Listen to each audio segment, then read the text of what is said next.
Hi, you're watching MissMalini.com. I'm Milind, Soman, and I'm here to talk to you about the Pinkathon. So it's been a year. Congratulations. Tell us highlights of the year. How does it feel? Well, it feels fantastic. 1 year down the road after we started Pinkathon in December 2012, on the 16th of December to be precise.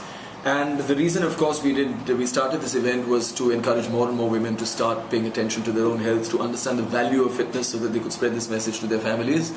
And I think the response has been really overwhelming. We did it in 4 cities in 2013. We started with Bangalore, then we did Delhi, Pune, and then Bombay on the 15th of December.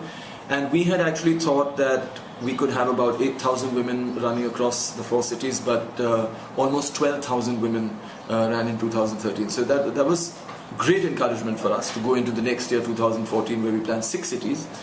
And the kind of response that we've seen across social media, across Facebook, with women who have run, and just generally people who want to support it, has been quite phenomenal. And I believe you've also started something else now called Mega Pink. It's like the BAP of all Pinkathons. Tell us a little bit about that.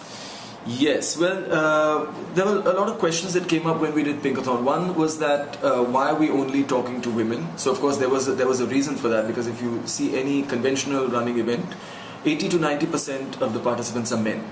So there really is no space for women to run or to get out and do something, because in a country like India, of course, the women that we socialize with are very comfortable with hanging around with men or going to watch a movie or have a coffee or something like that. But 99% of Indian women are still very, very conservative. And not only are they conservative, but the families are conservative. They won't send the woman from the home into a space where there are 30,000 men and maybe just 200 or 300 women. So I thought it was very important to create this space that women could really own and say that this is where we can have a lot of fun. There's no pressure, nobody judging us, nobody watching us, and it worked. So that was the main reason to start the Pinkathon and talk about breast cancer awareness and all issues and concerns to do with women.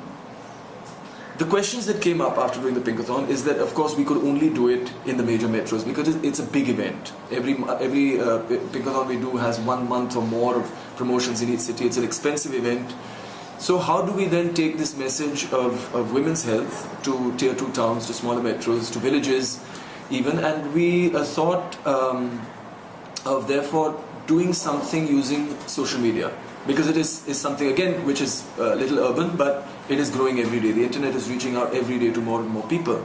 So we created this event called Mega Pink, which is again talking about women's health. That's why it's health, which is pink, and women who are pink. And we, across social media, using Facebook in fact, reached out to ambassadors to nominate their cities across India to take part in a run for women's health on the same day. So Mega Pink was born on the 24th of November 2013, and we did 40 cities on the same day. People running in each of these 40 cities to just spread awareness about women's health. How do you decide which city you're going to run in? Well, obviously I had to run in Bombay because Mumbai was the hub of the Mega Pink this year. But what we do is, since all 40 cities wanted me to be there in their city, I said that whichever city I feel does the best in terms of the initiatives that they take up, in terms of the encouragement that they put out to the community, and it's not the running community, it's the non-running community that we're looking at to get more and more people to start. Based on their initiative and their effort, I will make that city the hub in the next Mega Pink. So now from these 40 cities, I will choose a city which I will make the hub in March, on 30th of March to be precise, for the next Mega Pink. So I also believe you're doing something around Holi, and you're calling it what? Gulal. Mega Pink Gulal. That is the next. That's the next Mega Pink run that we're doing on the 30th of March, and we're going to call it Mega Pink Gulal. Gulal again, which is pink, and we want to have a lot of physical color during the event as well, because it's around the Spring Festival, it's around Holi and so on.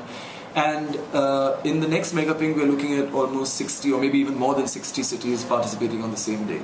So it's a great challenge. It's I think it can only be done with support from every single person in every single city, and we're just taking this, and seeing how big it can become. Because I think the scope is limitless. You're looking at something like the internet. You're looking at an entity like Facebook. which is so popular and getting more and more popular in India, I think. And not only Facebook, other social media platforms as well, where we really can reach out to and activate and empower people all across the country to do their bit. And everybody wants to help, so the response is fantastic.